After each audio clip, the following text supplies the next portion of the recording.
Wanneer te conhecer nos LIM, a Landsverhouding Instelling Ministerie, de nos Ministerie de Turismo e Saúde, tá é um que tá encarregado com a otorgação de diferentes permissos para o que trata horeca e hotel. E vergunning que o Ministério aqui tá dona, tá entre outros hotelvergunning, all-inclusive vergunning, koffiehuisvergunning, sociëteitvergunning, slijterijvergunning, bierhuisvergunning, logement, restaurant e também ice cream parlor vergunning.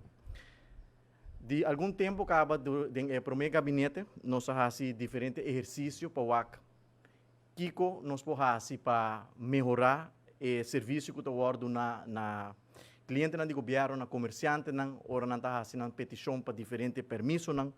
Kiko nós podemos modernizar e cambiar e adaptar para ter melhor serviço, um serviço mais rápido, um serviço mais eficiente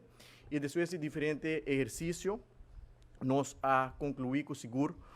de red tapes tão grande tá maneira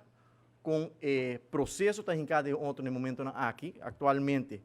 todo processo que está word encaminhar para qualquer de permisso aqui tá vai manual me se llena formulário controle me se word assim para diferentes diensten ora advista positivo e ora estabelecimento também na remarque para de permisso aqui. Lo que nós quer anunciar é que nós vai adaptar e nós vai cambiar e modernizar o processo, nós vai digitalizar isso aqui completamente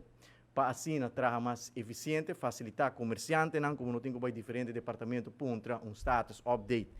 dá permisso por pegar ou que dia controlam um lugar e acaba nós a começar com o processo aqui, se o processo cana segundo nos schedule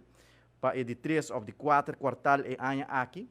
nós lo porta claro que o processo aqui, caminha comerciante, lo porta sua petição online via web portal, e por track and trace sua petição e até receber seu permisso também online. Com isso aqui, seguro, nós vai eliminar a burocracia, nós vai eliminar red tape e nós brinda melhor serviço na seguro comerciante, não está fazendo petição para qualquer dia é permisso não que nós